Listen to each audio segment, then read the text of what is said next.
première question ici, finalement, quel est le sens de votre activité professionnelle? Vous la posez souvent, cette question? Tous les jours. Chaque fois on se lève le matin. Attention, tous les jours, ça peut devenir un problème. D'accord? Mais quand même. Et j'aimerais vous inviter à répondre de façon assez spontanée. Alors c'est quoi pour vous le sens de votre travail? Tout d'abord vous dire que la question du sens est vraiment prise très au sérieux par les milieux académiques, universitaires, scientifiques, au travers du monde.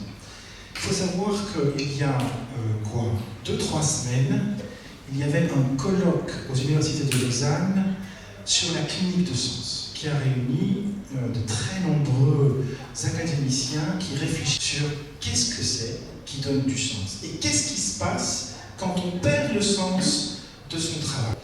On a identifié là des dépressions qui n'étaient plus des dépressions endogènes, c'est-à-dire le corps, des dépressions psychogènes, l'esprit, mais il y avait aussi des dépressions par manque de sens. Il faut savoir aussi que la France n'est pas en reste, ils réfléchissent sur le sens de la vie. Et le sens de la vie prend de plus en plus ampleur dans le cadre des sciences sociales, c'est-à-dire les psychologues d'orientation ou professionnels, les médecins, les psychiatres, les éducateurs, les infirmières, le milieu médical d'une façon générale, prennent cela de plus en plus au sérieux. Ma conférence ou mon apport va se baser sur une orientation bien particulière, celle du docteur Viktor Frankl. C'est un auteur qui, à moi, me passionne, et qui a traversé le XXe siècle et qui s'est spécialisé dans le champ de la psychiatrie et puis dans le champ de l'analyse existentielle autour de la question du sens. Qu'est-ce qui donne du sens à sa vie? Il est né en 1905, dans un contexte particulier, il est mort en 1997, et donc il a traversé tout le siècle en se posant la question du sens. Qu'est-ce qui donne du sens à la vie des personnes et comment on peut leur réapprendre à trouver du sens dans la vie. Vous trouverez à la fin de mon exposé des liens internet où on travaille de façon beaucoup plus précise sur le sens dans le travail. Vous pouvez aussi avoir accès à la conférence sur donner un sens à sa vie qui a été donnée l'année dernière à Lausanne au Bazar. J'espère aussi que suite à ma plus brève allocution ici, nous aurons un moment d'échange et de partage, de questions, de questionnements.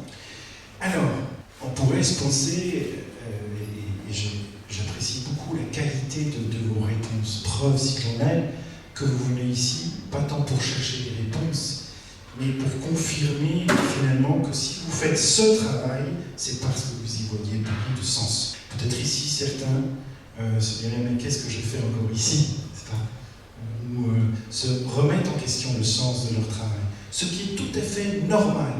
Se poser la question du sens de mon travail n'est pas pathologique, mais la chose la plus humaine au monde. J'aimerais commencer par une petite histoire, ou plutôt un conte, qui n'est pas de moi, qui est de Charles Péguy.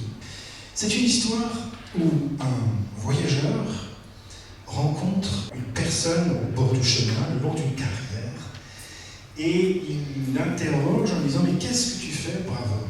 Et le premier lui dit « Je taille une pierre, et c'est pénible. » Et on le voyait mais vraiment triste dans sa situation.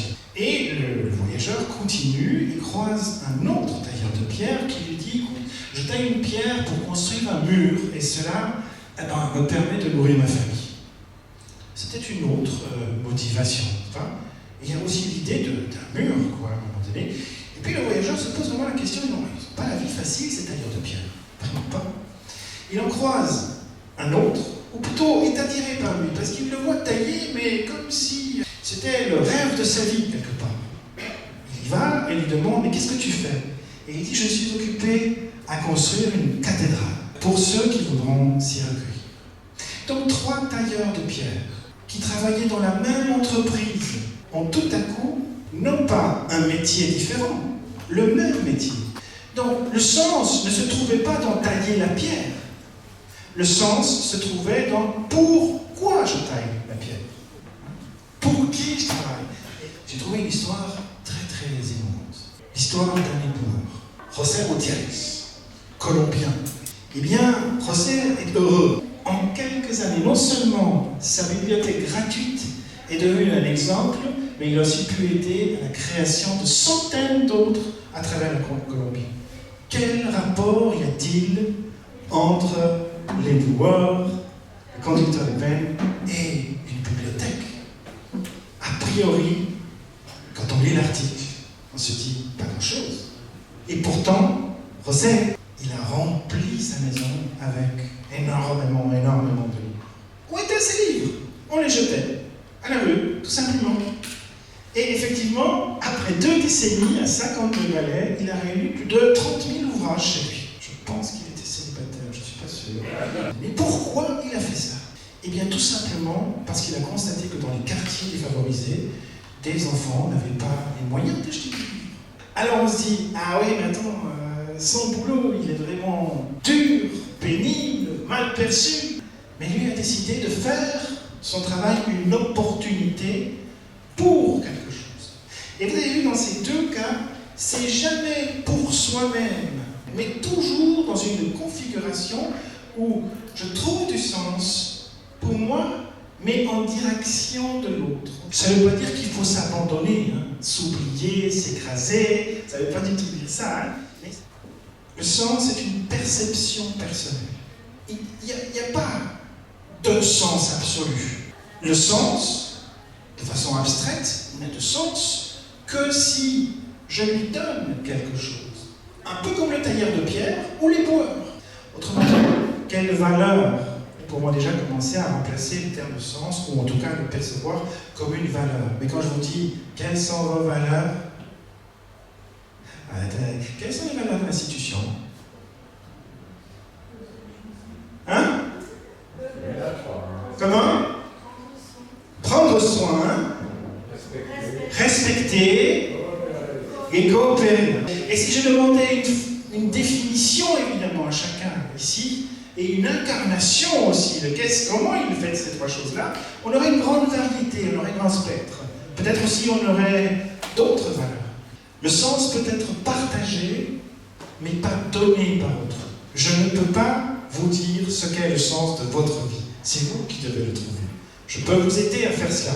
Et nous verrons en fin de programme qu'il y a des méthodes très très simples, des méthodes ludiques pour trouver du sens à sa vie et retrouver du sens à sa vie. Une première définition de notre ami ici, Frankel, dit « L'important n'est pas la profession que l'on exerce, bien la manière de l'exercer. C'est nous-mêmes et pas la profession que dépend la valorisation de notre travail. » C'est quelque chose de personnel, de spécifique, qui donne un caractère unique et irremplaçable à notre existence. Voilà une définition de ce que Viktor Frankl entrevoyait par la notion de sens et la notion de travail. Mais il rajoute une notion très importante. C'est la question de si nous travaillons, eh bien, il y a là une contribution personnelle à la société. Société, communauté, groupe, équipe, institution. Il y a quelque chose de l'ordre du don de soi. Le travail représente généralement le point d'intersection, où l'unicité de l'individu entre en relation avec la société et acquiert ainsi sens et valeur. Les 2 sont parfois synonymes, et vous allez voir la distinction qu'il y a entre sens et valeur. Ce sens et cette valeur, cependant, se rattachent au travail en tant que contribution à la société. Je contribue à quelque chose, à un projet, à quelque chose. Parfois même de minime. Regardez un petit peu ce que fait José ou le tailleur de pierre à un moment donné. C'est minime, mais ça a une grandeur. Ce n'est pas seulement une tâche, une occupation. Quand je vois mon travail comme un enchaînement de tâches, sans en percevoir la valeur intrinsèque, alors effectivement, ça devient monotone. Ça perd de sa consistance.